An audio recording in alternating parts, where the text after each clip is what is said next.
धर्म सभा में उपस्थित सभी महानुभावों का मैं हार्दिक अभिनंदन और स्वागत करता हूं। आज का हमारा विषय है सूतक पातक जैन धर्म एवं विज्ञान की दृष्टि में। यह शब्द लोक व्यवहार में कई बार सुनने में आता है कि आज तो फलाना व्यक्ति के यहाँ पर बेटा हुआ है, बेटी हुई है, इसलिए हमारे यहाँ सूतक लगा है। आज फलाने व्यक्ति की मृत्यु हो गई है तो आज हमारे यहाँ सूतक या पातक लगा है। कई बार हम जब घर परिवार में रहते तो इस तरह के शब्दावली का कई बार प्रयोग होता है, लेकिन आज की नई जनरेशन या तो इस बात को समझ नहीं पाती है या समझ करके उसको एक्सेप्ट नहीं कर पा रही है, या जो भी हो इसका ज्ञान नहीं हो पा रहा है। उन सब बातों को ध्यान में रखते हुए मैंने सोचा कि आज एक यह विषय भी है महत्वपूर्ण जिस पर आज हमें चर्चा करनी चाहिए। तो इसलिए यह विषय लिया है सूतक पातक। इसमें जैन धर्म क्या कहता है इसके बारे में और कितनी इसमें सच्चाई है या विज्ञान की दृष्टि में ये कितना खरा उतरता है।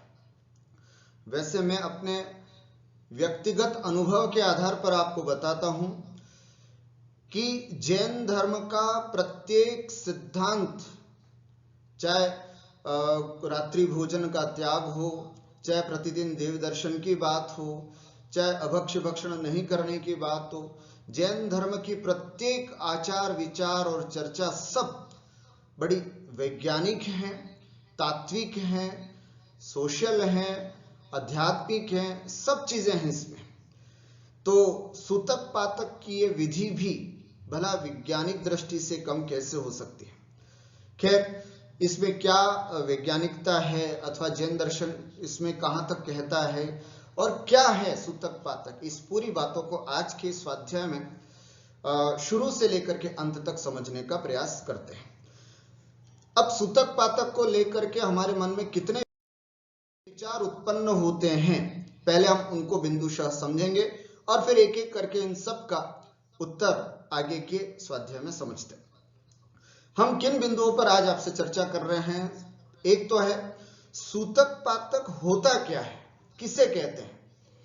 कई जगह सुआ सूतक बोलते हैं, है ना, कई जगह सूतक पातक बोलते हैं। तो ये पातक क्या है, सूतक क्या है ना, क्या इसकी परिभाषा है, शास्त्रों में क्या इसको बोला गया है, ये समझते हैं। सूतक पातक क्या है, सूतक पातक में क्या क्या नहीं करना चाहिए हमको, है ना, ऐसे कौन कौन से काम है जिसको हमें नहीं करना चाहिए, अथवा सूतक पातक नहीं मानने से हमें क्या पाप लगता है ना। आजकल के बच्चे कहते हैं नहीं साहब मैं तो इसको नहीं मानूंगा या मैं नहीं मानूंगी, इसमें क्या पाप लगता है, इस तरह से।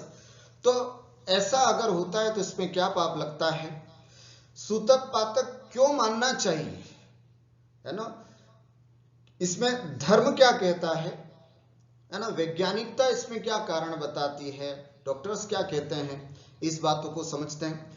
किसको कितने दिन का सूतक लगता है ना, किस किस को कितने दिन का, कौन सी पीढ़ी का और कैसे कितनी पीढ़ी तक का सूतक जाता है, ये बात भी समझेंगे। और सूतकों में पीढ़ी कैसे गिनी जाती है ना, कि किसकी कितनी पीढ़ी हुई है ये हमको कैसे पता चलेगा, बातें हैं। और आज के इस स्वाध्याय से हमको क्या शिक्षा ग्रहण करनी है, ऐसे कुछ महत्वपूर्ण बिंदुओं पर आज हम सब यहां पर चर्चा करते हैं।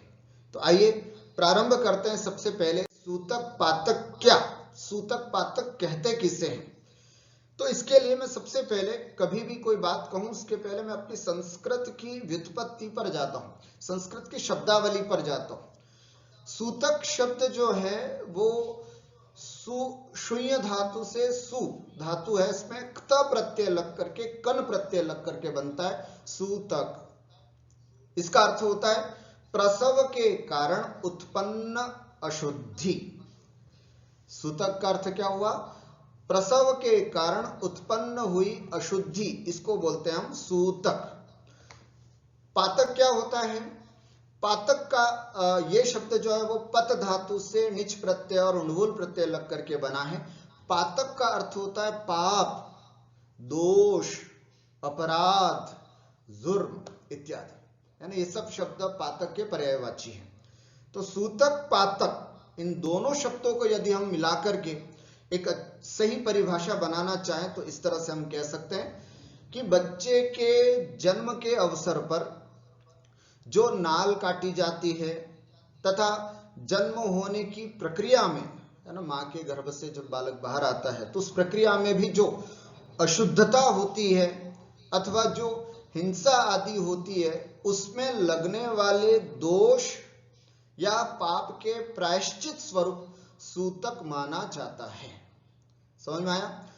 अर्थात नाल काटने से बच्चा जब बाहर आता है ना, इन सब से तो अशुद्धता हुई, है ना, और उसके बाद जो उससे रिलेटेड जो हिंसा हुई अर्थात जो पाप हुआ, जो दोष लगा, इन सब के प्रायश्चित स्वरूप जो होता है इसको कहते हैं सूतक। अर्थात बच्चे के प्रसव से संबंधित अशुद्धि और पाप जो लगा है उसको तो कहते हैं सूतक, और मरण के स्थिति में, है ना, मरण से संबंधित है पातक शब्द, जन्म से संबंधित है सूतक शब्द, सूतक पातक ऐसे बोलते हैं। मरण के बाद दाह संस्कार आदि कार्यों में जो हिंसा होती है उसमें लगने वाले दोष या पाप के प्रायश्चित हेतु पातक मानते हैं। अब जैसे घर में किसी की भी डेथ हो जाती है तो डेथ हो जाने के बाद हम अंतर मुहूर्त में तो दाह संस्कार करते नहीं हैं, और शास्त्रों में कहा गया है कि मृत्यु के जैसे ही यह आत्मा शरीर को छोड़ करके निकलती है, अंतर मुहूर्त में इस शरीर में जीवोत्पत्ति अर्थात लाश में जीवोत्पत्ति होना प्रारंभ हो जाता है। कई बार हम देखते हैं कि साहब फलाना व्यक्ति आ रहा है, वो व्यक्ति आ रहा है, उसका मुंह देखना बाकी है, इस तरह से हम कई दिन मतलब कई घंटों तक उनको रोक के रखते हैं, लेकिन ये ठीक नहीं है। यदि हमारे अपने किसी वजह से इस तरह का कोई कार्य होता है तो नहीं करना, कभी नहीं करना।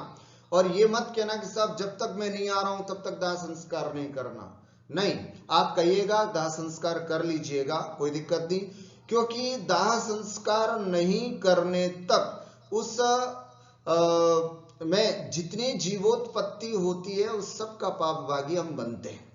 इसलिए सबसे पहली बात हमें ये गांठ बांध करके रखनी है कि कभी भी दाह संस्कार के लिए हमें कभी किसी का वेट नहीं करवाना है, हमें नहीं करवाना है। किसी का और हो रहा है, जो भी हो रहा है पता नहीं, कोई बहुत आवश्यक और ऐसी हो तो, परंतु अपने निमित्त से कभी भी किसी को इंतजार नहीं करवाना चाहिए। पहली बात, क्यों? अगर करवाना है तो फिर ऐसी व्यवस्था करें बर्फ की सिल्ली आदि की जिससे कि उसको सुरक्षित रखा जाए और उसमें जीवोत्पत्ति न हो। लेकिन अगर ऐसा नहीं होता है तो उसमें कई जीवोत्पत्ति होती है और फिर दाह संस्कार में बहुत सारा पाप लगता है।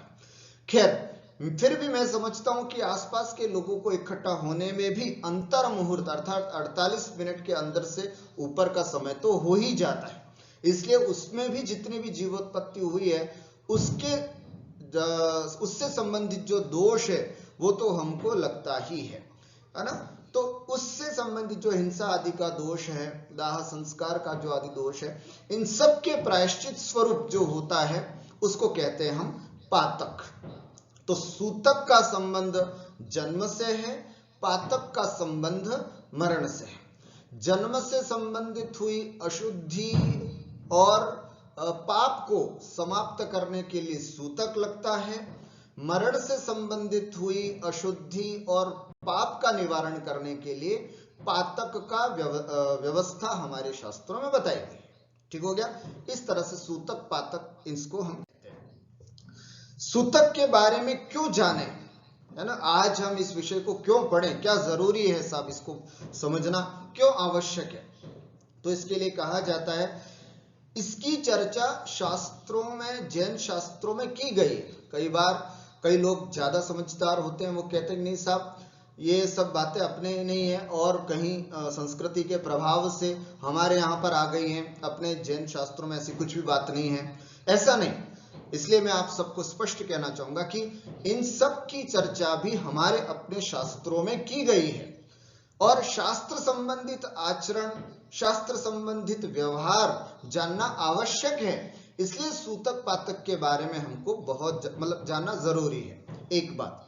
दूसरा, इससे सूतक पातक के बारे में जान करके घर परिवार में जो भी जन्म मरण के इस तरह के अवसर आते हैं, तो जो अनजाने में हमसे जो दोष लग जाते हैं वो दोष न लगे, इसलिए भी सूतक पातक के बारे में जानना जरूरी है। अब हमें पता ही नहीं कि सूतक पातक क्या होता है, पीढ़ियां कैसे गिनते हैं, कितने दिन का सूतक लगा, कब पातक हुआ। जब हमें पता ही नहीं होगा तो हम उससे संबंधित दोष निवारण कैसे करेंगे? तो फिर हम निरंतर पाप का बंध करेंगे। उससे बचने के लिए भी हमें सूतक पातक के बारे में जानना जरूरी है। और तीसरी बात जो महत्वपूर्ण है, बिल्कुल सूतक जो नहीं मानते हैं उनको मिथ्यात्व का पाप लगता है, और जो ज्यादा सूतक मानते हैं उनके भी कहीं ना कहीं दोष लगता है। जी हाँ, बहुत सटीक बात बता रहा हूं। जो लोग इस सूतक पातक को नहीं मानते हैं, अरे साहब कौन माने, ये सब चीजें नहीं, अपनी सूतक पातक मानने से हमारा तो स्वाध्याय छूट जाता, हमारी पूजन छूट जाती, हमारा अभिषेक छूट जाता है, इस तरह का कह करके वो सूतक पातक नहीं मानते हैं, वो भी ठीक नहीं है ना, अच्छी बात नहीं है, उनको मानना चाहिए। लेकिन और जो कुछ कई लोग ऐसे होते हैं जो ज्यादा सूतक मानते हैं, पीढ़ी तो 8-9 पीढ़ी तक माना जाता है, आज 10वीं 12वीं पीढ़ी भी हो गई, तब भी अरे साहब हमारे परिवार में हुआ है तो हम तो रहेंगे, अब अभिषेक नहीं करेंगे, हम तो 3 दिन 4 दिन 5 दिन इसमें। तो कुछ लोग ज्यादा एक्स्ट्रा सूतक मानने लग जाते हैं। तो दोनों ही गलत है, बिल्कुल नहीं मानना भी गलत है और समय से ज्यादा मानना भी गलत है। इसलिए क्या सटीक स्थिति है, क्या व्यवस्था है, उसको आज हम यहाँ पर समझते हैं कि कितना मानना है और किसको कितना सूतक लगता है। इस सब बातों को समझने के लिए ये हम सूतक पातक की चर्चा करते हैं। जैसा कि प्रथम बिंदु में मैंने चर्चा की थी कि क्या जैन शास्त्रों में भी सूतक पातक के बारे में वर्णन आया है क्या? तो हाँ, मैं आपको बता दूं, कुछ शास्त्रों के नाम अभी आपके सामने रख रहा हूं, जिसके रेफरेंस से आज मैं आपके सामने चर्चा कर रहा हूं, है ना। सूतक पातक के बारे में जो आप आपसे चर्चा कर रहा हूं, वो किन शास्त्रों को पढ़कर के मैं आज आपके सामने बात कर रहा हूं, उन शास्त्रों के नाम यहां पर मैं आपके सामने बताता हूं। जैसे जैन व्रत विधान संग्रह, भगवती आराधना, पूजन पाठ प्रदीप, पंडित रतनचंद मुक्तार व्यक्तित्व कृतित्व, श्रावकाचार संग्रह भाग 4 की प्रस्तावना, जैन दर्शन पुस्तक कल्याण कारकम, जैनेन्द्र सिद्धांत कोश भाग 4, सूतक निर्णय भाष्य, प्रतिष्ठा पराव, धर्म संग्रह श्रावकाचार, त्रिलोक सार, अनगार धर्मामृत और सागार धर्मामृत। ये मैंने कुछ ही शास्त्रों के अभी नाम बताए। इन शास्त्रों के आधार पर सूतक पातक की व्यवस्था अपने जैन धर्म में मानी गई है। इसके अलावा भी और कई शास्त्र होंगे जो मेरी अपनी मति से बाहर हैं, है ना। हो सकता है इससे और भी ज्यादा हो सकते हैं, लेकिन मैंने जितना आलोचन विलोचन किया है उसके आधार पर इन शास्त्रों को प्रमुख समझा और इसके आधार पर आपको बताने की यहाँ पर कोशिश करता हूँ।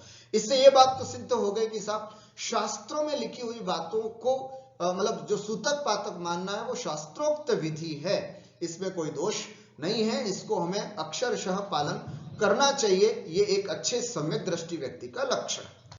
अगली बात, अब किसको कितने दिन का जन्म का सूतक लगता है ये अब हम यहाँ पर समझेंगे, है ना। वैसे प्रायः आप लोगों में से कई लोग होते हैं, बड़े बुजुर्ग घर में रहते हैं, तो उन सबको तो पता होता है। विशेष करके नई पीढ़ी जिसको ये बातें नहीं पता होती है उनके लिए विशेष बताना है, बाकी जो बड़े लोग होते हैं उनको तो पता होता है। पर फिर भी एक बार आज देख करके अपने इस विषय को और अच्छा मजबूत कर लें। तीसरी पीढ़ी तक 10 दिन का सूतक, कहीं कहीं पर शास्त्रों में चौथी पीढ़ी तक का भी 10 दिन का सूतक बताया गया है ना। तो तीसरी पीढ़ी तक 10 दिन का सूतक, या कई शास्त्रों में चौथी पीढ़ी तक का भी 10 दिन का सूतक। अब ये पीढ़ी क्या होती है ना, उसको मैं आगे बता रहा हूं। फिलहाल हम ये समझ लें कि कौन सी पीढ़ी तक कितने दिन का सूतक। तो तीसरी पीढ़ी तक 10 दिन का सूतक, किसी शास्त्रों में चौथी पीढ़ी तक का भी 10 दिन का सूतक माना गया, अर्थात तीसरी चौथी पीढ़ी तक 10 दिन का सूतक रहता ही रहता है।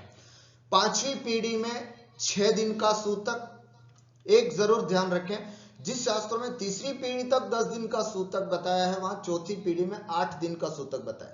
लेकिन चौथी पीढ़ी तक 10 दिन का सूतक बताया, वहां तो फिर आगे पांचवी पीढ़ी में 6 दिन का, आगे सब में इसी तरह समझना। पांचवी पीढ़ी में 6 दिन का बच्चे के जन्म होने पर, छठवीं पीढ़ी में 4 दिन का सूतक, सातवीं पीढ़ी में 3 दिन का सूतक। बस मुख्य जो है वो सातवीं पीढ़ी तक मानना है सूतक का विषय। उसके बाद आती है आठवीं पीढ़ी। कहते हैं आठवीं पीढ़ी में 8 प्रहर, ऐसे याद रख सकते हैं, आठवीं पीढ़ी में 8 प्रहर। और ऐसे यहां कैसे याद रखेंगे, सातवीं पीढ़ी 3 दिन, 7 और 3 10, छठवीं पीढ़ी 4 दिन, 6 और 4 10, है ना। पांचवी पीढ़ी 6 दिन, ये 11 हो जाता है, बाकी यहाँ 10 और 10 है। इस तरह से भी हम याद कर सकते हैं। अब आठवीं पीढ़ी 8 प्रहर, ऐसा भी याद कर सकते हैं। एक प्रहर 3 घंटे का होता है। कितना? एक प्रहर होता है 3 घंटे का। अपन बोलते हैं ना दोपहर हो गई, दोपहर, तो दोपहर का मतलब क्या, 6 घंटे हो गए। सुबह 6 बजे अगर हम सूर्योदय मानते हैं तो दोपहर 12 बजे होती है, तो 2 प्रहर का मतलब एक प्रहर 3 घंटे का, तो 2 प्रहर 6 घंटे का हो गया। तो 8 प्रहर तक, आठवीं पीढ़ी का अगर सूतक है तो 8 प्रहर तक सूतक माना जाता है। ध्यान से सुनना, 8 प्रहर तक वो सूतक मानना है, अर्थात 24 घंटे का सूतक उस परिवार को रहता है। अगर 4 बजे दाह संस्कार हुआ तो नेक्स्ट दिन 4 बजे तक आठवीं पीढ़ी वाले को अपना सूतक मानना चाहिए। और 9वीं पीढ़ी जो है वो मात्र 6 घंटे का उनको सूतक होता है। और उसके बाद अगर उससे आगे है तो मैं समझता हूं स्नान आदि करके ही उनका सूतक समाप्त हो जाता है। मुख्य जो सूतक की ये व्यवस्था है, सूतक पातक की, केवल 9 पीढ़ी तक है। ध्यान से सुनना, 9 पीढ़ी तक ही ये व्यवस्था है, क्योंकि इसके पीछे एक साइंटिफिक रीजंस है। इसके लिए कहा जाता है कि जो ब्लड, जो एक तरह से ब्लड रिलेशंस का एक मापदंड जो होता है वो 9वीं पीढ़ी तक रहता है ना। ब्लड, एक ब्लड में जो एक जैसे जम्स या जीन्स जो पाए जाते हैं वो 9वीं पीढ़ी तक रहते हैं, उसके बाद नहीं रहते। अब वो चाहे भाइयों में बनती हो या नहीं बनती हो, दूर का है, विदेश में रहता है, कहीं पर भी, लेकिन उस पीढ़ी में रहने वाले व्यक्ति के 9वीं पीढ़ी तक उस ब्लड्स में उस तरह के जीन्स पाए जाते हैं, जिसकी वजह से 9वीं पीढ़ी तक सूतक पातक रहता है।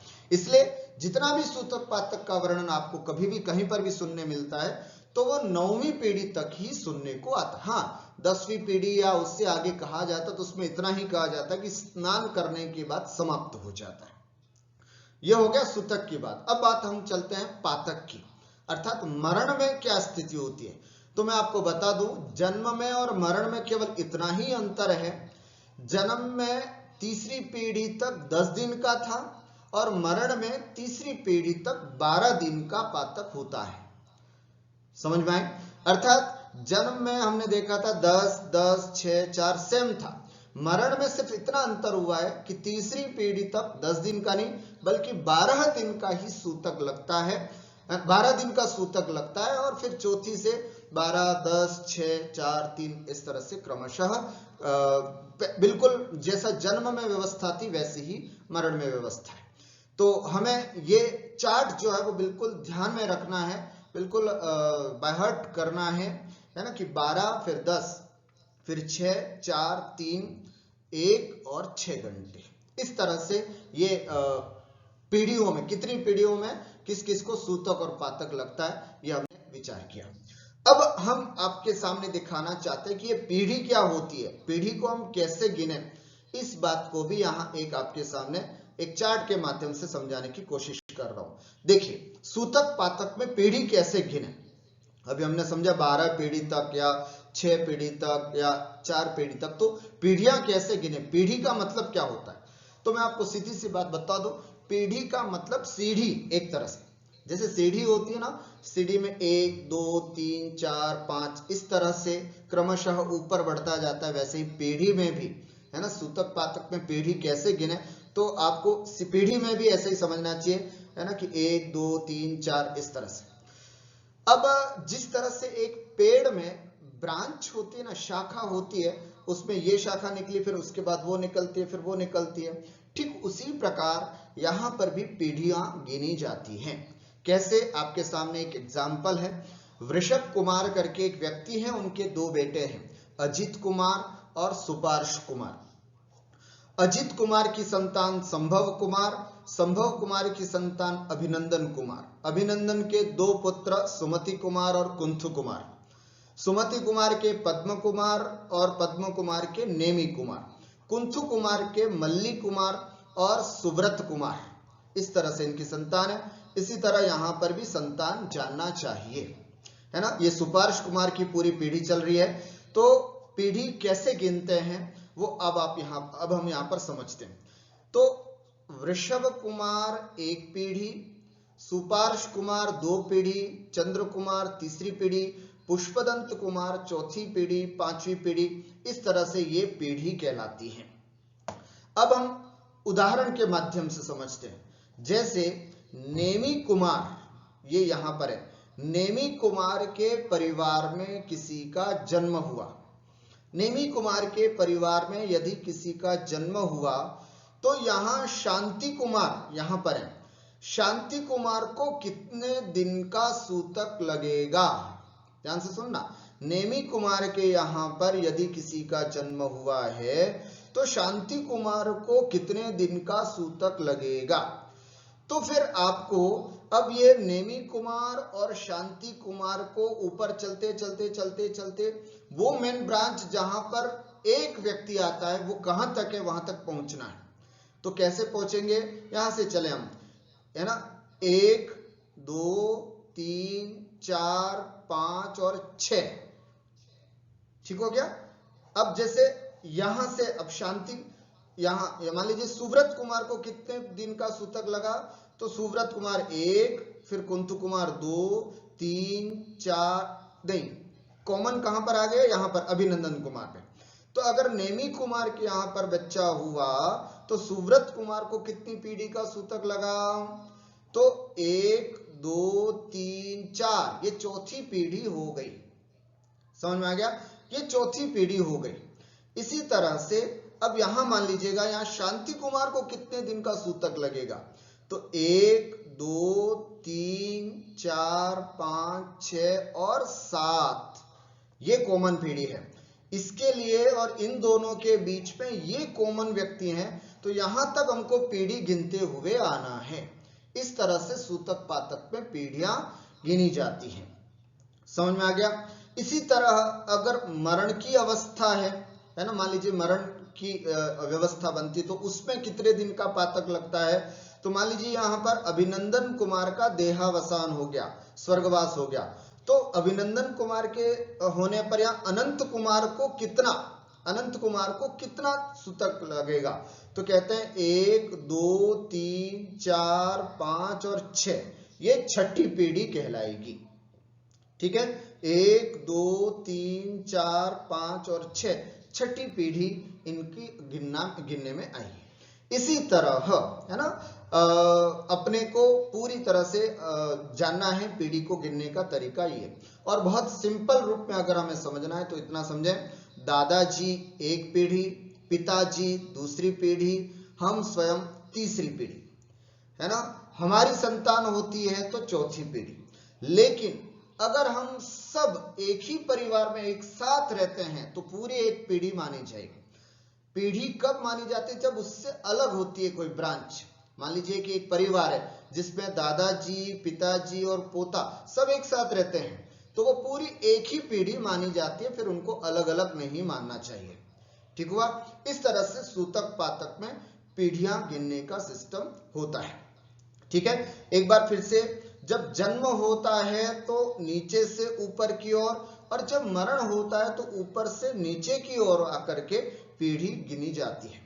आज एक स्वाध्याय से एक शिक्षा, वैसे तो आगे मैं बोलूंगा ही, परंतु इसी समय भी एक बात कहना चाहूंगा कि हर परिवार में अपने अपने वंश वृक्षावली एक जरूर होनी चाहिए। आप अपने घर में जितने भी फोटोज लगाएं अच्छी बात है, पर कम से कम 7 पीढ़ी का एक वंशावली कम से कम 7 या 8 पीढ़ी की वंशावली हमको जरूर लगानी चाहिए, जिससे रिलेटेड हमको सूतक पातक लगता है। ऐसा नहीं कि कोई भी हमारे इस गोत्र में है तो हम किसी के भी, हर किसी के सूतक को माने, ऐसा नहीं। दूर दूर तक कुछ है भी नहीं, फिर भी अगर मानते हैं तो वो दोष लगता है। इसलिए प्रत्येक परिवार में एक अच्छे से फ्रेम में जड़ा करके वंशावली जरूर होनी चाहिए, जिससे आगे आने वाली पीढ़ी को इस सब चीजों का पता रहे कि कौन कौन से रिलेशंस में हमारे भाई भतीजे हैं, इन सब का, और कौन कितनी पीढ़ियों का अंतर है। तो ये एक शिक्षा आज हम सबको रखनी है। हम सब अपने अपने परिवारों में एक वंशावली जरूर लगाएं, उसी से हम पीढ़ी गिन सकते हैं, दूसरों को समझा सकते हैं। आइए, किसको कितने दिन का जन्म का सूतक लगता है थोड़ा सा अभी हमने समझा था। उसी के अलावा एक और बात है, जैसे कि नवजात शिशु प्रसूति, जिसकी प्रसूति हुई है, फॉर एग्जांपल जिस बच्चे ने मां को जन्म दिया है, तो उसको कितने दिन का सूतक लगता है, वो कितने दिन बाद मंदिर जा सकती है। तो उसके लिए शास्त्रों में कहा गया है 45 दिन का सूतक मां को लगता है। जिस मां ने बच्चे को जन्म दिया है, कम से कम 45 दिन तक उनको माना गया। कई बार ऐसे केसेस भी होते हैं कि 45 दिन के बाद भी शुद्धि नहीं होती है, तो घर वाले फोर्स ना करें कि नहीं साहब अब तो जिन दर्शन का समय आया है, अब तो जाना ही पड़ेगा, लोग क्या कहेंगे, ऐसा कुछ नहीं है ना। जब तक शुद्धि नहीं है तब तक नहीं जाना है। शुद्धि हो जाए उसके बाद ही उस नवप्रसूता को मंदिर ले जाना चाहिए, है ना। ऐसा नहीं 45 मिनिमम का है, 50 हो सकता है, 55 हो सकता है, 60 भी हो सकता है, कोई दिक्कत नहीं। शुद्धता पूरी हो उसके बाद ही मंदिर ले जाना चाहिए, और अगर हो जाती तो 45 दिन के अंदर ही फिर ले जाना चाहिए, सही समय देख करके। और हाँ, उसके बाद जिन दर्शन जरूर कराना चाहिए। कई जगह यह पद्धतियां समाप्त होती जा रही हैं, लेकिन प्रसूति होने के 45 दिन बाद या जब भी शुद्धि हो उसके बाद सबसे पहला कार्य जो है वो जिन दर्शन। उस बच्चे का जब से पहला पैर पड़े घर से बाहर के लिए, तो वो जिन दर्शन के लिए ही होना चाहिए। एक बात, प्रसूति स्थान 1 महीने तक अशुद्ध रहता है। ध्यान से सुनना, जहां पर जिस बालक का जन्म होता है, अगर घर में हुआ है तो 1 महीने तक घर अशुद्ध रहता है।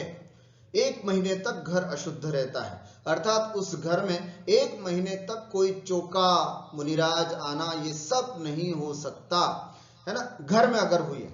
और अगर हॉस्पिटल्स में हुई है, कई बार होता हॉस्पिटल में होते हैं आजकल तो, और अगर हॉस्पिटल में होती है तो ठीक है, हॉस्पिटल से घर आने पर बाकी जो पालन करना है, जैसे माँ का प्रसूति, जिस बच्चे को जन्म दिया उनको तो 45 दिन का लगेगा ही, है ना, और प्रायः हॉस्पिटल्स पे ही होते हैं आजकल तो।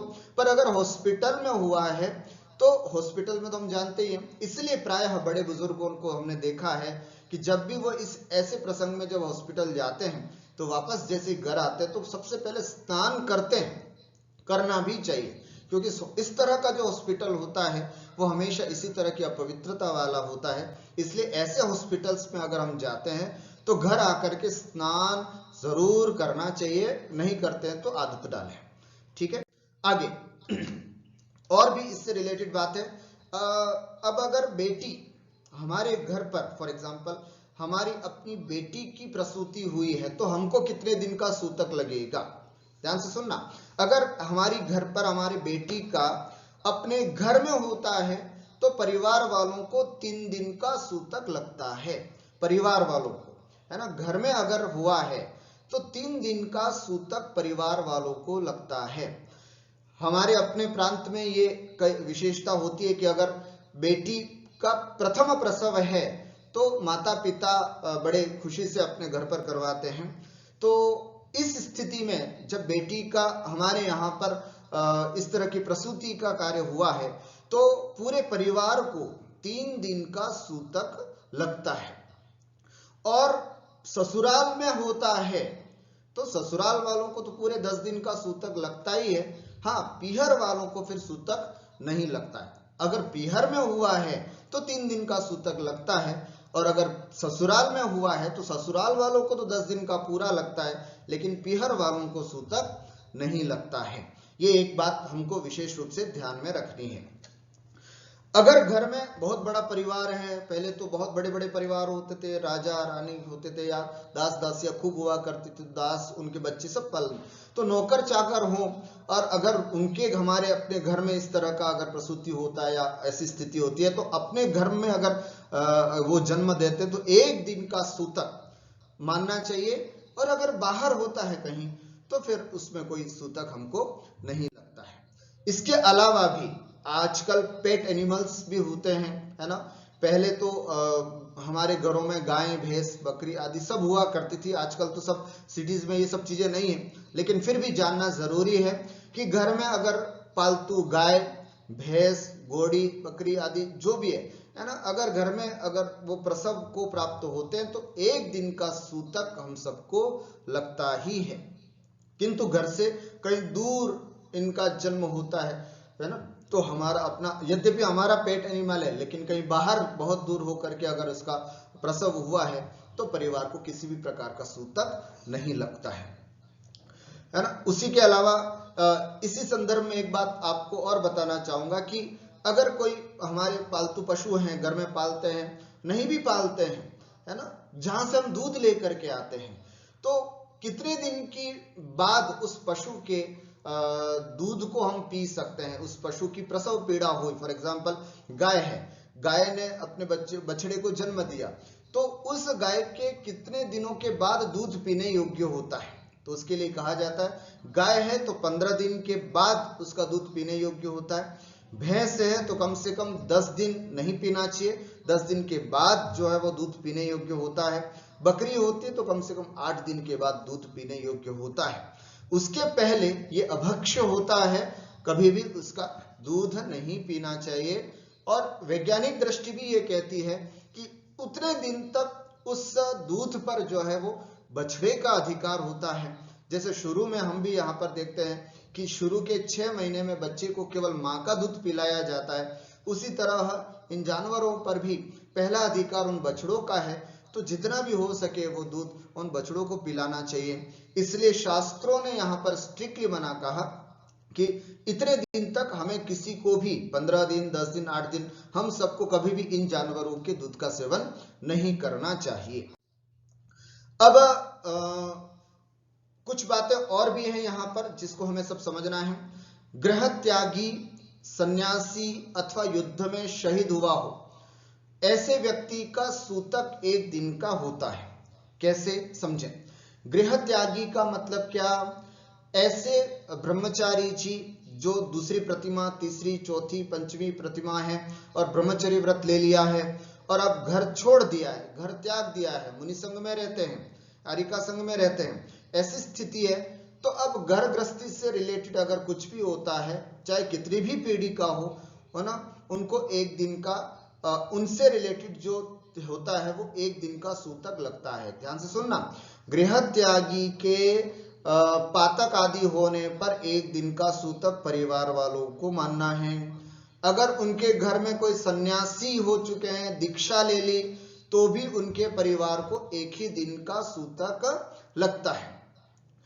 अगर किसी माँ बाप का बेटा शहीद हुआ है तो यहां तक भी शास्त्रों में लिखा है युद्ध संग्राम आदि में मरण होने पर भी एक दिन का सूतक परिवार को लगता है ना। तो इस तरह से अगर कोई गृहत्यागी है, अगर कोई सन्यासी है या युद्ध में शहीद हुआ हो कोई व्यक्ति, तो उस व्यक्ति से संबंधित जो सूतक पातक है, पातक जो है वो परिवार वालों को केवल एक दिन का लगता है। गोत्री अन्य स्थान पर है ना, देश विदेश में हो, कहीं पे भी, मान लीजिए कि इंडिया में भी है तो बेंगलोर में है या चेन्नई में है या मुंबई में है या दिल्ली में है, कहीं पर भी है, अगर अन्य स्थानों पर है या विदेशों में है और सूचना लेट मिली है ना, कई बार होता था पहले के जमाने में, आज तो बहुत फास्ट है, जब से सूचना मिली तब से सूतक, मान लीजिए कि 6 दिन का सूतक लगना था, 2 दिन बीत गए, उसके बाद सूचना मिली, तो अब 4 ही दिन का सूतक उनको पालना है,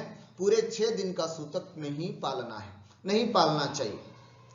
उसी प्रकार, लेकिन आजकल तो ये बात है ही नहीं, आज तो तत्काल सब मैसेजेस हो जाते हैं, तो पूरे दिन का पालने की वाली बात होती है, इसलिए ये बात इतनी विशेष बात नहीं। गर्भपात हो जाए है ना, मान लीजिए गर्भपात हो जाए, कराया नहीं, अगर हो जाए तो जितने माह का माता को जितने माह का हो माता को उतने दिन का सूतक लगता है।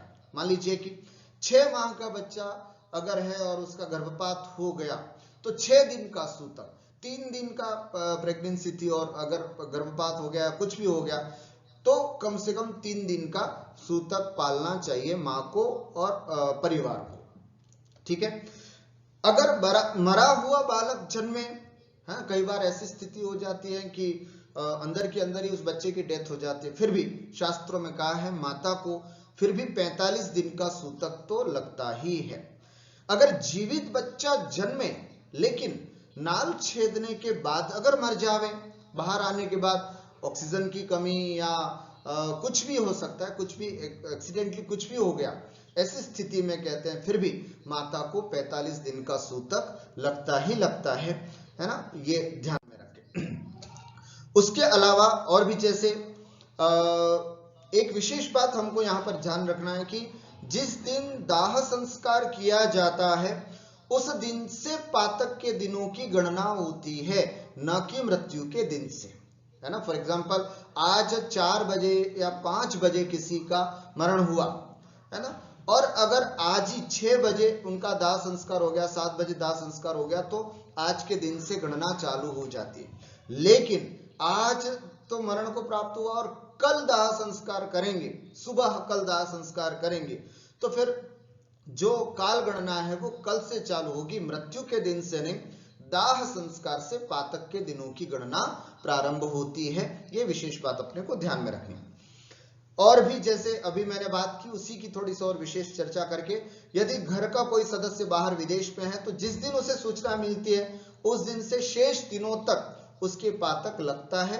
अगर कई बार ऐसा होता है 12 दिन के बाद पता चला, विदेशों में पहले होता था, कुवैत वगैरह में रहते थे लोगों को कोई सूची चिट्ठी पत्री भी बहुत जाती थी, तब जाती थी, बहुत विलंब से पहुंचती बातें थे, तो ऐसे में क्या करते, तो जब सूचना मिली, है ना, और कई बार 12 दिन के बाद मिली, तो कहते कि फिर स्नान मात्र करने से ही वो शुद्धि हो जाती थी, ऐसा समझना चाहिए।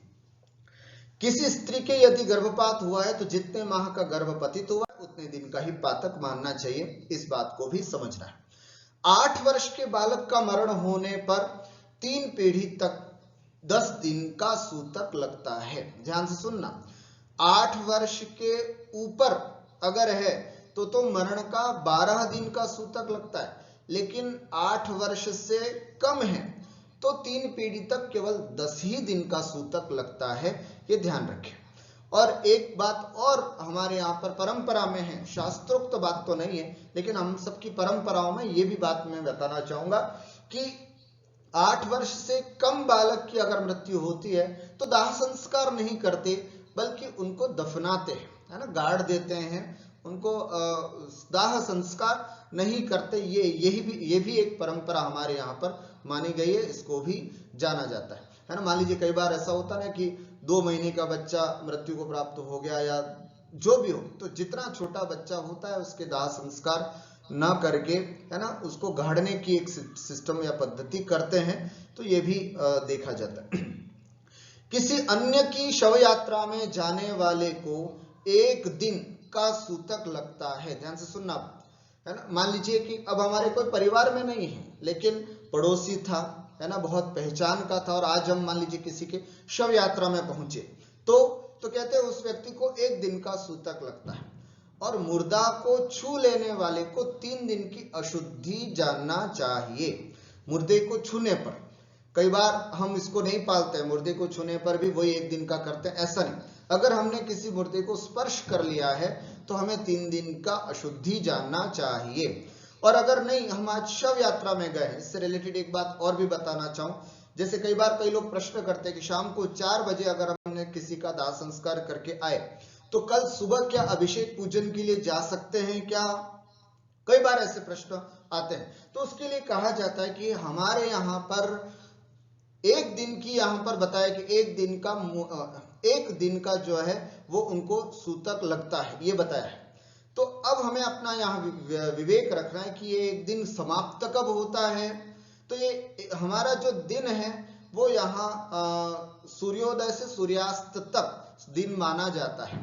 उसके बाद कल सुबह जैसे सूर्योदय हुआ तो वो दिन दूसरा चालू हो गया, वो दूसरा दिन चालू हो गया, तो ऐसी स्थिति में फिर अब वो आराम से अभिषेक पूजन कर सकता है, उसमें कोई दिक्कत वाली बात नहीं। ध्यान से सुनना, अगर आज हमने शाम को 4 बजे किसी का दाह संस्कार किया है तो कल सुबह उठ करके वो आराम से अभिषेक पूजन कर सकता है, उसमें कोई दिक्कत नहीं।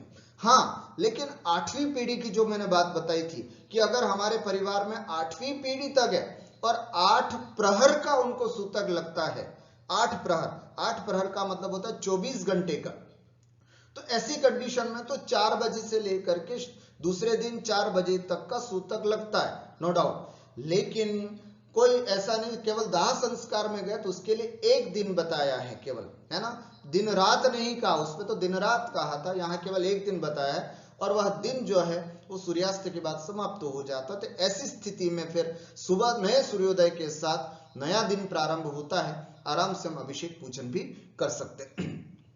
अनाचारी स्त्री पुरुष के हर समय पातक रहता है, अर्थात ऐसी दुराचारी स्त्री, है ना, जो स्त्री हो या पुरुष हो, ये हमेशा अशुद्ध रहते हैं।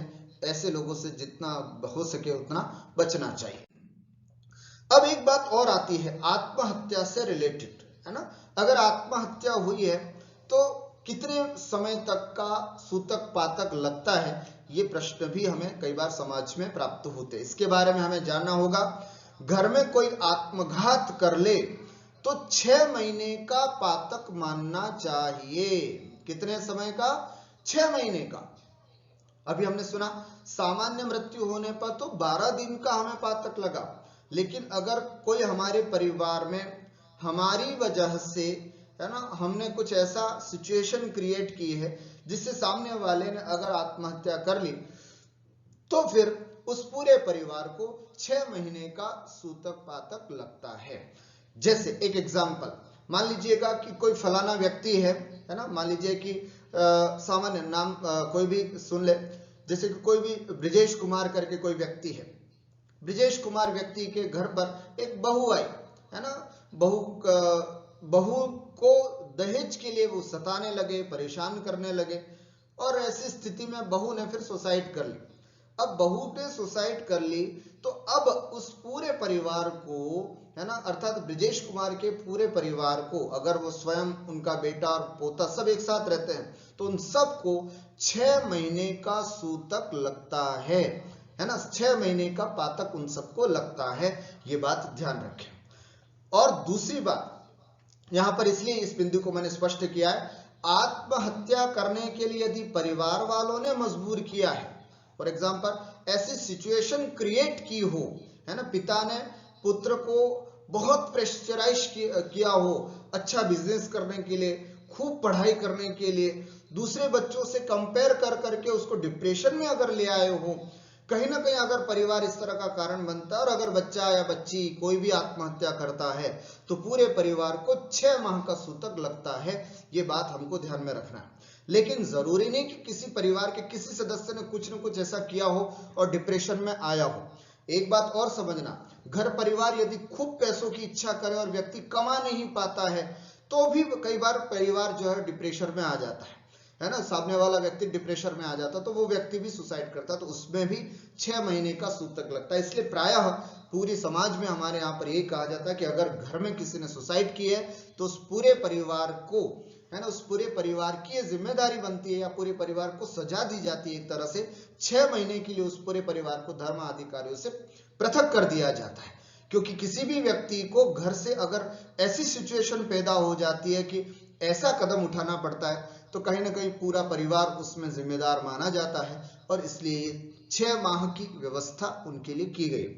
लेकिन ऐसी नहीं है, सामान्य व्यक्ति बहुत भोगी विलासी है ना, और कहीं दारू के पैसे नहीं मिले तो सुसाइड कर लिया, शेयर मार्केट में कोई घाटा आ गया और खुद के कुछ व्यसनों के कारण उसने अपनी, है ना, स्वयं ही किसी ने कहा नहीं, है ना, स्वयं ही किसी ने आत्महत्या अगर कर ली हो तो परिवार वालों में उसमें किसी ने कोई प्रेशराइज नहीं किया है, तो ऐसी स्थिति में 12 ही दिन का सूतक जानना चाहिए, फिर 6 माह का सूतक नहीं लगता है। ये विद्वानों के द्वारा और मुनियों के द्वारा विचार विमर्श किया करके किया है ना। अगर परिवार कारण है तो 6 माह का, परिवार कारण नहीं है तो मात्र 12 ही दिन का सूतक लगता है। इसके अलावा भी और जैसे क्या, अब सबसे महत्वपूर्ण बिंदु आता है कि सूतक पातक में क्या क्या नहीं करना चाहिए। बहुत ध्यान से सुनने वाली बात है, कई बार हम इन सब चीजों को नहीं समझ पाते हैं और कई चीजें छोड़ देते हैं, और जो छोड़ने योग्य होती है उनको नहीं छोड़ते हैं, नहीं छोड़ने योग्य होती है उनको छोड़ देते हैं। इसलिए इन बातों को भी हमें अच्छे से समझना है। सूतक पातक में देव शास्त्र गुरु का स्पर्श नहीं करते। पहली बात, देव शास्त्र गुरु का स्पर्श नहीं करते सूतक पातक में। क्या मतलब? देव का स्पर्श नहीं करने का मतलब गर्भगृह में प्रवेश नहीं करते। समझ में आना? अगर आपका घर मंदिर ऐसा है कि पूरा मंदिर ही है ना, गर्भगृह नहीं बना हुआ है, तो मंदिर में भी प्रवेश नहीं करते, बाहर से दर्शन करते हैं। और अगर मंदिर में गर्भगृह अलग से बना है तो आप मंदिर में जा सकते हैं, अंदर गर्भगृह में नहीं जा सकते। एक बात, अभिषेक नहीं करना, धोती दुपट्टा आदि धोती दुपट्टा तो पहनना ही नहीं, उसको तो पहन करके अभिषेक पूजन नहीं करना, द्रव्य पूजा नहीं करना, स्वयं गंधोदक जो पात्र पड़ा हुआ है उसमें से गंधोदक नहीं लेना, आरती नहीं कर सकते सूतक वाले, आहार, ये तो हो गया देव से संबंधित ये कार्य नहीं करना है। गुरु से संबंधित क्या हुआ? आहार नहीं दे सकता व्यक्ति जिसके सूतक पातक चल रहा हो। वैयावृत्ति करने के लिए मुनि आरिका के पास नहीं जा सकते सूतक पातक वाला व्यक्ति। और शास्त्र से संबंधित कहा जाता है कि जिनवाणी को हाथ नहीं लगा सकते, स्वयं भी नहीं लगाते, है ना, हाथ जिनवाणी को नहीं लगाते। उसके अलावा भी मंदिर के बर्तन नहीं छूना, मंदिर के पाटों को स्पर्श नहीं करना, मंदिर में जो भी मालाएं हैं, चटाई है, दरी है, मंदिर की घंटी है, इन सब का उपयोग नहीं करना चाहिए। सूतक पातक में इनका कभी भी इनका स्पर्श नहीं करना चाहिए। सबसे बड़ी बात है कि सूतक पातक वाला व्यक्ति जो होता है वो अगर इनको स्पर्श करता है तो वो सब वस्तुएं अशुद्ध हो जाती हैं, फिर इसको धोने आदि का प्रोसेस होता है, वो लंबा प्रोसेस, इसलिए नहीं करना चाहिए। उसके अलावा सूतक पातक वाला व्यक्ति मोबाइल, कंप्यूटर, लैपटॉप आदि में धार्मिक मैटर भी नहीं देख सकते। लेकिन वर्तमान में कुछ मुनिराजों का ये कहना है कि नहीं, वो एक केवल छाया मात्र है ना, वो एक केवल छाया मात्र है, अतः जैसे प्रवचन आ रहे हैं टीवी पर आदि पर तो आराम से देख सकता है, उसमें कोई दिक्कत नहीं। तो ये दो मत है इसमें, अब मैं इसमें विशेष रूप से कुछ नहीं कह सकता हूं, इसमें दो मत चलते हैं कि नहीं कोई देख सकते हैं कहते हैं और कुछ कहते हैं कि नहीं देख सकते हैं, इसलिए हमारे अपने विवेक से हम इसमें काम कर सकते हैं। और कई बार ये भी देखने में आता है कि जिनके सूतक लगाए, देखो मैं पंक्ति पढ़ता हूं कि सूतक में किसी अन्य से जिनवाणी या पूजन की पुस्तक चौकी पर खुलवा कर रखवा ली और स्वयं छू तो सकते नहीं, लेकिन उसमें सीख, है ना, अथवा चूड़ी, माताएं बहनें क्या करती हैं उसमें चूड़ी डाल देती हैं धीरे से, या फिर बालों से बक्कल निकाल करके फिर उसमें डाल देती हैं, या कोई सीख इत्यादि डाल करके फिर धीरे धीरे से पन्ना पलटती हैं। ऐसा नहीं करना चाहिए, है ना, बिल्कुल अच्छी तरह से इसका पालन करना चाहिए, है ना। किसी दिन एक पूजा कम करेंगे तो कोई दोष नहीं, अगर गलती से भी वो अगर पुस्तक या जिनवाणी को स्पर्श कर जाते हैं तो वो दोष लगेगा, वो ज्यादा दोष लगेगा। तो ऐसी स्थिति में, है ना, ऐसे नहीं करना चाहिए। लेकिन क्या कर सकते हैं, ये बात विशेष रूप से हमको जाननी है। क्या नहीं कर सकते तो हमने देख लिया कि हमें मंदिर में कुछ भी चीज स्पर्श नहीं करनी है। ध्यान से सुनना, कुछ भी चीज स्पर्श नहीं करनी है, बिल्कुल वैसे ही रहना है जैसे कि कोरोना के समय में हम मंदिर जाते थे और कैसे बिल्कुल बिना चावल और जिस तरह से जाते थे बिल्कुल वैसा ही वहां पर दर्शन करना है। अब कर क्या सकते हैं वो ध्यान से सुने। कई बार सूतक पातक जैसे ही लगता है हम सब चीजें छोड़ देते हैं, पर क्या कर सकते हैं ये बात विशेष रूप से, मंदिर भी छोड़ देते हैं, आचार्य ने कहा नहीं, मंदिर दर्शन करना क्यों छोड़ा? प्रतिदिन देव दर्शन कर सकते हैं, मंदिर जा सकते हैं, भगवान के दर्शन कर सकते हैं, अंदर जा सकते हैं, गर्भगृह में नहीं जा सकते। प्रदक्षिणा अगर स्थान खूब है तो प्रदक्षिणा लगा सकते, नहीं तो दूर से ही दर्शन करें। बहुत बड़ा मंदिर है तो बात अलग है, लेकिन दूर से ही दर्शन। प्रदक्षिणा के लिए भी मैं कम कहूंगा, क्योंकि उसमें भी कहीं इधर उधर टच होने की संभावना होती है। द्रव्य पूजा नहीं कर सकते, ठीक है, लेकिन भाव पूजा तो कर ही सकते हैं। और जितनी भी स्तोत्र स्तुतियां हमको याद हैं, है ना, अथवा पूजन आदि जो याद हैं, साथ में बैठ करके पढ़ सकते हैं, आराम से पढ़ सकते हैं, है ना। आंखें बंद करें और आराम से ओम ह्रीं श्री देवशास्त्र गुरु समूह अत्र अत्र उत्तर उत्तर संभूषट आह्वाननम, आराम से करें पूजा, कोई दिक्कत नहीं। ऐसी भाव पूजा अगर हमारे प्रतिदिन दर्शन और पूजन का नियम है तो भाव पूजा कर सकते हैं, द्रव्य पूजा नहीं करनी चाहिए। स्वाध्याय सुन सकते हैं, है ना। जिनवाणी हमने ली, अगर मान लीजिए जिनवाणी नहीं भी ले पा रहे हैं तो जिनवाणी न लें, लेकिन स्वाध्याय, अगर कोई स्वाध्याय चर्चा चल रही है तो हम स्वाध्याय सुन सकते हैं, ये बात करना है। मुझे याद है हमारे घर पर जब हमारी दादी माँ का देहावसान हुआ था तो घर पर 12 दिन तक के लिए एक स्वाध्याय की परंपरा चालू की थी। ये एक बहुत अच्छी परंपरा है। मैं विशेष करके अपने समाज में सब लोगों को ये कहना चाहूंगा कि ये 12 दिन का जो समय होता है, उस समय स्वाध्याय का, शाम को स्वाध्याय की एक परिपाटी जरूर चलानी चाहिए, जरूर चलानी चाहिए। वरना होता क्या है, जितनी भी साल भर की गप्पे शप्पे सब है वो सब उन 12 दिनों में लगती है। बैठ करके पापार्जन और करते हैं, या फिर रोना धोना करके आर्त रौद्र परिणाम करके भी पापार्जन होता है। ऐसी स्थिति में, है ना, हम पाप का अर्जन करते, उससे अच्छा है कि उस समय या तो एक भक्तामर का पाठ चल रहा है, सब लोग बोल रहे हैं, है ना, नमोकार मंत्र का पाठ चल रहा है, सब लोग बोल रहे हैं, या फिर किसी विद्वान को बुला करके कम से कम 10-12 दिन एक अच्छी शास्त्र सभा का आयोजन करके सब लोगों को धर्म सुनना चाहिए। ये एक अच्छी परंपरा है, इसकी शुरुआत समाज में होनी चाहिए और इसको पालन करना चाहिए। और उसके बाद 13वें दिन अच्छे से विधान करके पूरे घर की शुद्धि करके और फिर मंदिर सबको जाना चाहिए। दूसरा व्यक्ति अगर गंधोदक दे सूतक में तो गंधोदक लेकर के हम लगा सकते हैं, कोई दिक्कत नहीं। हाथों की उंगलियों से माला गिन सकते। मान लीजिए कि आपने वो नहीं ली, है ना, माला पड़ी वो तो नहीं ली, लेकिन हाथों की गिनतियों में जैसे हमको आता है उससे अगर हमें जाप करना है तो हम कर सकते हैं, लेकिन माला नहीं लेना।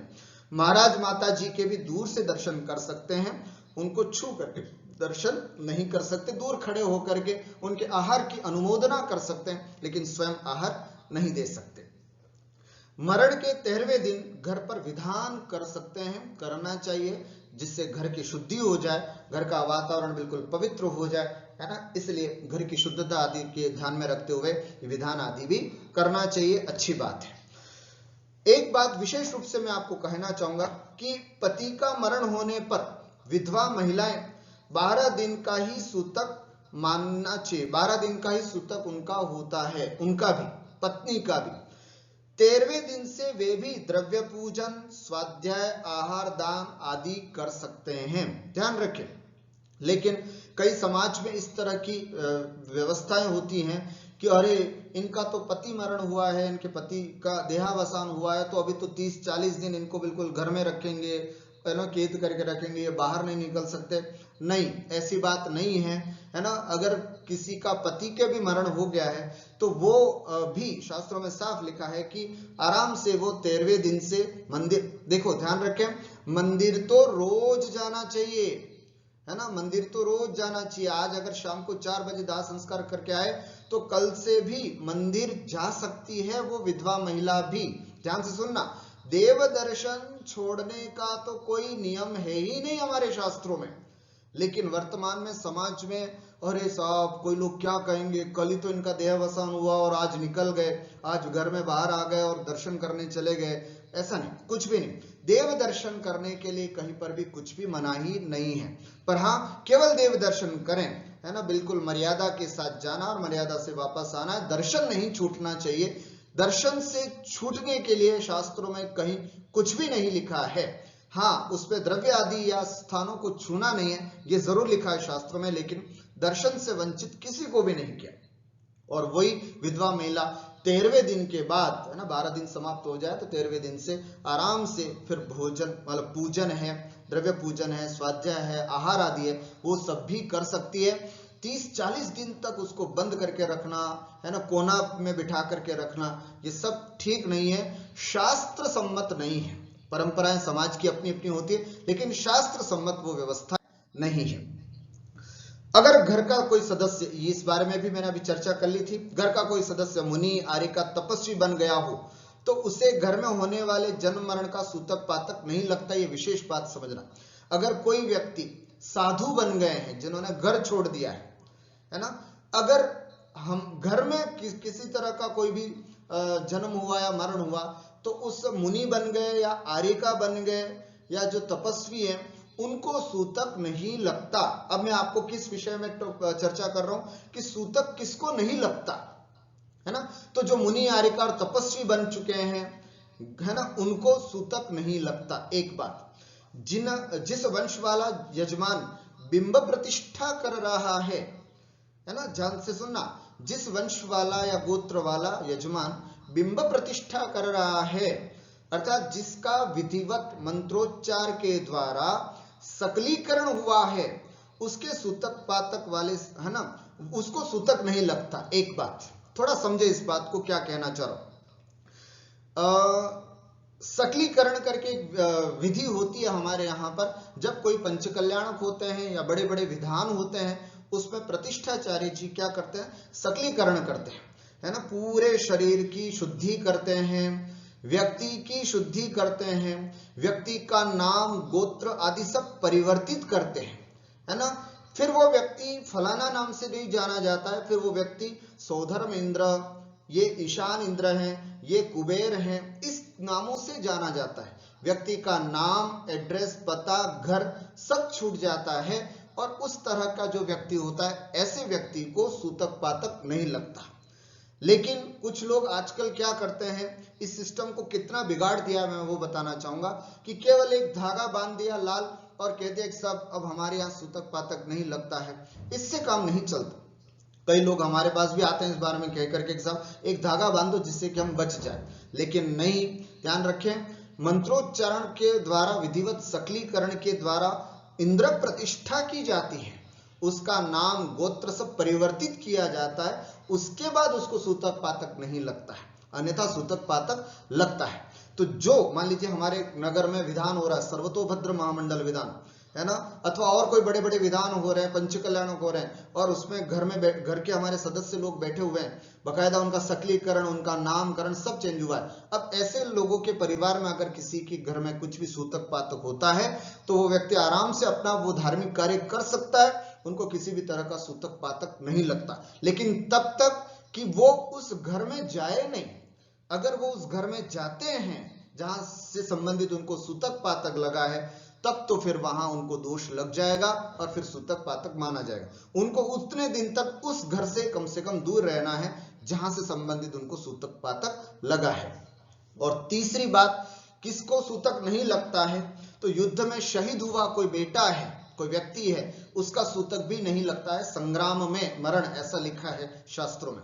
अग्नि आदि के द्वारा मरण को प्राप्त हुआ है, इसके लिए भी कहा गया। मान लीजिए कहीं बहुत भयंकर आग लग गई और उसमें अगर कोई मरण हो गया तो उसका भी सूतक नहीं लगता है, ऐसा शास्त्र में कहा गया है। अनशन करके मरण को प्राप्त हुआ है, अर्थात स्वयं ही व्यक्ति धीरे धीरे संलेखना करके एक एक चीज छोड़ करके, है ना, जैसे 3 प्रकार के श्रावक होते हैं ना, पाक्षिक, नैष्ठिक और साधक। तो जो साधक श्रावक होता है वो घर में रह करके धीरे धीरे सब अपना शरीर छोड़ता है अनशन करके, तो ऐसे व्यक्ति का भी सूतक नहीं लगता है। बकायदा समाधि मरण करते हैं, उनका भी सूतक नहीं लगता है। ये भी हमको जानना चाहिए। और भी कुछ बातें हैं इससे रिलेटेड, अभी हमको जानना जरूरी है। देखिए कौन कौन से। उठने बैठने में परेशानी होती है, अतः 5 माह के बाद गर्भवती स्त्री के हाथ से साधु आहार नहीं लेते हैं।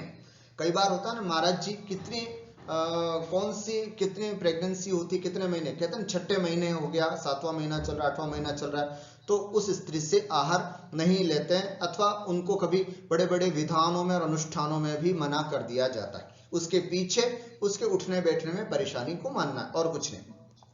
प्रतिदिन पूजन और स्वाध्याय जरूर करना चाहिए। ऐसी प्रेगनेंसी में भी अगर माताएं बहनें लगातार पूजन, स्वाध्याय, सामायिक आदि करते हैं, है ना, और तो फिर निश्चित रूप से उस बच्चे के अंदर अच्छे संस्कार आते हैं।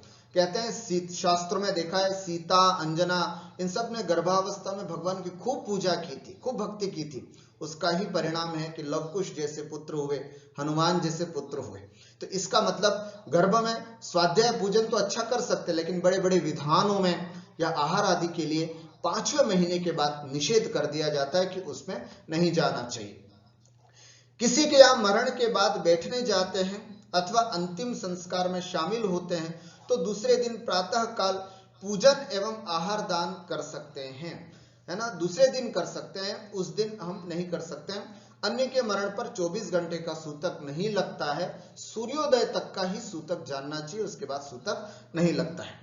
सूतक, दूसरी एक बात, सूतक पातक वाले के यहाँ की पूजन, आहार दान के द्रव्य और अन्य रिश्तेदार जो है वो प्रयोग में नहीं ले सकते। क्या मतलब, मान लीजिए मेरे अपने घर पर कोई सूतक पातक चल रहा है और मेरे पड़ोसी के यहाँ पर आज चौका लगने वाला है, तो वो व्यक्ति चाहे कि साहब मैं जैन साहब के यहाँ जाऊं और वहां से 2 पाटे लेकर के आऊं, तो वो नहीं ले सकता। क्यों?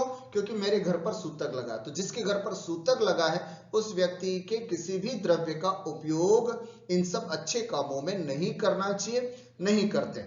फिर मेरा जैसे अपना सूतक समाप्त हो जाएगा तो काल के हिसाब से वो द्रव्य भी अपने आप शुद्ध हो जाते हैं, उनकी शुद्धि के अलग से कोई विधान नहीं होता है। और भी कहा जाता है कि अगर 10वीं प्रतिमाधारी तक यदि कोई व्रती घर में रहता है उसको भी सूतक पातक मानना चाहिए। ध्यान से सुनना, घर में रहते हैं, घर के सभी कार्यों को कर रहे हैं, सब कुछ कर रहे हैं, तो उनको भी पूरा का पूरा सूतक पातक लगता है और उनको भी मानना चाहिए। लेकिन गृह त्यागी अगर दूसरी प्रतिमाधारी भी क्यों ना हो, उन्होंने घर छोड़ दिया है, त्याग कर दिया है, तो उनको सूतक नहीं लगता। ध्यान से सुनना, सूतक पातक का संबंध प्रतिमाओं से नहीं है, उनके गृह त्याग अत्याग से है। घर छोड़ दिया तो सूतक पातक नहीं, और घर में है और 10वीं प्रतिमाधारी तक भी है तो सूतक पातक उनको लगता है, उनको जानना चाहिए। सूतक पातक नहीं मानना भी मिथ्यात्व है और ज्यादा मानना भी दोष है, ये भी मैं आपको चर्चा कर चुका था। सूतक पातक के समय अशुद्धता होने की वजह से धार्मिक कार्यों और साधनों से दूर रखा जाता है। एक विशेष बात मैं यहाँ पर और करना चाहूंगा, मासिक धर्म सहित स्त्री 3 दिन में शुद्धि को प्राप्त होती है। रजस्वला स्त्री के लिए कहा गया है शास्त्रों में कि चौथे दिन, है ना, स्नान करके ही वो शुद्धता को प्राप्त होती है। 3 दिन तक वो किसी भी स्थान को, घर में किसी भी स्थान को न छुएं, है ना, किचन में जाना तो दूर ही है, किचन में तो बिल्कुल ही नहीं जाना चाहिए, उसके अलावा भी कहीं पर भी स्पर्श नहीं करना चाहिए, ये साफ कहा गया। चौथे दिन वो स्पर्श करने योग्य हो जाती है लेकिन मंदिर जाने योग्य नहीं होती है। 5वें दिन यदि शुद्धि हुई है तो 5वें दिन के बाद फिर मंदिर जाने की योग्य अवस्था बनती है। और उसके अलावा अपने अपने सबकी अपनी मासिक धर्म की स्थिति होती है, शुद्धता होने के बाद ही मंदिर को जाएं, लेकिन 3 दिन तक तो किचन में नहीं जाना चाहिए। इस चीज का हमें स्ट्रिक्टली सबको, आजकल के मॉडर्न समय में कई लोग इसका पालन नहीं करते हैं, तो उनके लिए विशेष रूप से कहना है कि ये शास्त्रोक्त पद्धति है, इसका पालन हम सबको करना ही चाहिए। ये वैज्ञानिक पद्धति है ना, इसलिए इनको करना है। क्या वैज्ञानिकता है साहब, इसमें क्यों ऐसा किया जाता है, क्यों धर्म से दूर रखा जाता है, इसके पीछे क्या रीजंस है, तो इसके लिए साफ बात है ना, कुछ बातें यहाँ पर मैं आपको शेयर करना चाहूंगा। जैसे मैंने एक बात पहले बताई थी कि खून में जो जर्म्स पाए जाते हैं वो 9 पीढ़ी तक कुटुंबियों में पाए जाते हैं। ये ओरिजिनलिटी है कि जब तक वो 1, 2, 3, 9वीं पीढ़ी तक रहता तब तक उनके वो जर्म्स हैं वो सिमिलर होते हैं। तो इसलिए सूतक पातक की जो व्यवस्था है वो 9 पीढ़ी तक बताई गई है, 10वीं पीढ़ी से नहीं है, तो 9 पीढ़ी तक ये होता है। इसलिए इस कारण से विज्ञान भी इस बात को कहता है कि नहीं साहब, शुद्धता की दृष्टि से ये मानना चाहिए। दूसरी बात एक बहुत अच्छी लगी जो मुझे पढ़ते हुए कि वैज्ञानिक कारण क्या है, तो कहते हैं जब बच्चा जन्म लेता है ना, तो जो कहते हैं कि 45 दिन तक नहीं जाना चाहिए, छूना नहीं चाहिए, ऐसा क्या बात है, या वो स्त्री क्यों नहीं बाहर जा सकती है, बच्चा क्यों बाहर नहीं आ सकता, इसके लिए कहा जाता है कि जब बच्चे का जन्म होता है ना तो उसकी रोग प्रतिरोधक क्षमता जो है वो बहुत कम होती है, इतनी विकसित नहीं होती है। और ऐसी स्थिति में यदि कोई भी व्यक्ति आए, किसी तरह की भी हाथ शुद्ध नहीं है, कैसे भी मास्क वास्क नहीं लगा रखा, और ऐसी स्थिति में अगर वो जाते हैं और उसका स्पर्श करते हैं तो उससे रिलेटेड जो भी कोई रोग आदि है तो वो उस बच्चे में न प्रवेश कर जाए, इसलिए दूर रखना चाहिए, दूर रहना चाहिए। कई बार क्या करते हैं, जैसे बच्चे का जन्म हो, उन्होंने भी गोदी में ले लिया, उन्होंने भी ले लिया, उन्होंने भी ले लिया, इस तरह की बात नहीं होनी चाहिए। बाकायदा सबको दूरी बना करके रखनी चाहिए, है ना, अशुद्धता की दृष्टि से भी और उस बच्चे की सुरक्षा की दृष्टि से भी, है ना। तो इसलिए मैं यहाँ पर एक बार देखो, जब बच्चे का जन्म होता है तो उसके शरीर में रोग प्रतिरोधक क्षमता जो है उसका विकास नहीं होता, वह बहुत जल्दी ही संक्रमित हो सकता है, क्योंकि छोटा सा बच्चा है ना, अभी आपके हल्की सी श्वास या आपके हल्के से थोड़ा सा भी कीटाणु हो तो उस बच्चे को तुरंत पकड़ लेता है, और इसलिए 10 से 30 दिन की समयावधि से बाहरी लोगों से उसको दूर ही रखा जाता है और उसे घर से बाहर भी नहीं ले जाया जाता। ये एक बड़ा वैज्ञानिक कारण इसके पीछे जानना चाहिए। और जन्म देने वाली माता के शरीर में भी रोग प्रतिरोधक क्षमता कम हो जाती है ना, इतनी ब्लडिंग होती है उस माता के शरीर से भी, तो वो माँ भी बहुत वीक हो जाती है। इसलिए 45 दिन तक उसको क्वारंटाइन किया जाता है, अकेले रखा जाता है कि अब कोई भी इनसे नहीं मिलेगा। क्यों? क्योंकि दूसरे अभी हुआ था ना, जैसे बड़े टीके लगे थे, बूस्टर आदि जो भी लग रहे थे, उस समय भी दूसरे लोगों से आपको दूर रहना है ऐसा कहा जाए। क्यों कहा जाता है?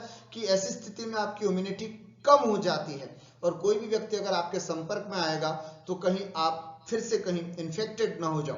तो उसी तरह माँ या बच्चा जिसकी अभी इम्यूनिटी पावर बहुत कम है, उनको कोई इन्फेक्शन ना हो जाए, इसलिए भी इनको सूतक पातक के नाम से धार्मिक दृष्टि में कहा गया है कि नहीं साहब, इनको दूर रहना चाहिए, किसी के संपर्क में नहीं आना चाहिए।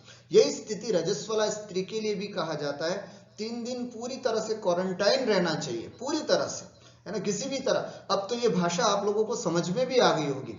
आज से 2 साल पहले मैं इस विषय को समझाता तो शायद स्पष्ट नहीं होती कि क्वारंटाइन क्या होता है, लेकिन हम पिछले 2 साल से जिस महामारी से गुजर रहे हैं उससे ये बात तो स्पष्ट हो गई कि क्वारंटाइन आदि क्या होती है और इसमें हमें कैसी रहना है। तो ऐसे 3 दिन बिल्कुल क्वारंटाइन की तरह रहना चाहिए और आराम से और उस स्त्री को रेस्ट देना चाहिए, और फिर उसके बाद चौथे दिन से फिर आगे जो भी घर के काम है स्पर्श करने का वो कर सकते हैं। यह कई बार कहा जाता है कि अंधविश्वास है, सब नहीं पालते, हम लोग तो नहीं इसको एक्सेप्ट करते, ये सब चीजें नहीं।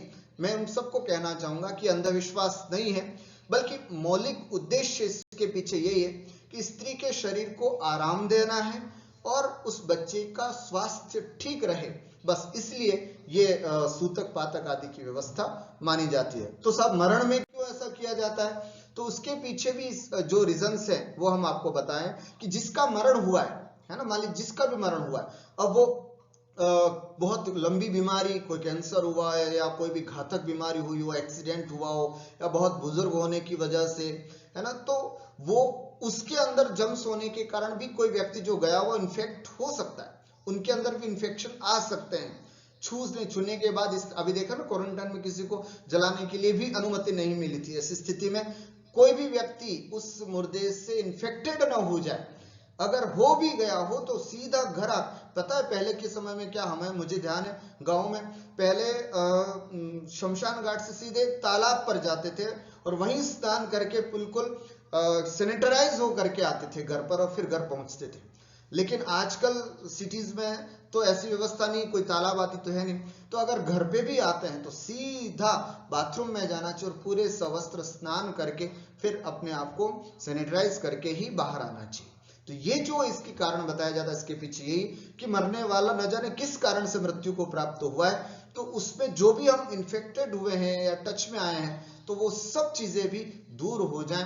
अगर हम अंतिम संस्कार में गए तो ये सब चीजें रीजंस जो है वो हमको पालन करने चाहिए, इसलिए भी ये मरने के लिए भी ये कारण बताया जाता है। अंतिम में लास्ट अपनी बात को समाप्त करते हुए अब हमें क्या करना है, 2-3 बातें कह करके अपनी बात समाप्त करता हूं। सबसे पहली बात, आज हम इस बात को समझ गए कि ये बात जो है वो बिल्कुल साइंटिफिक भी है और शास्त्रोक्त सम्मत भी है। तो सबसे पहले तो अपने घरों में अपनी पीढ़ी का एक चार्ट बना करके तैयार कर लीजिएगा, जितनी याद है उतनी ही चार्ट्स बना लीजिएगा, भले दूसरी तीसरी चौथी पीढ़ी तक भी जितना भी याद है उतना बनाएं, आसपास लोगों से पूछ करके कि साहब, और कम से कम 8 पीढ़ी तक का चार्ट अपने पास होना चाहिए, जिससे कि सूतक पातक का अपने को ध्यान में रहे। घर में बड़े बुजुर्ग हैं तो उनसे पूछ करके, और बच्चे बैठे हैं आज, और एक अच्छा सा चार्ट बनाएं। एक बात।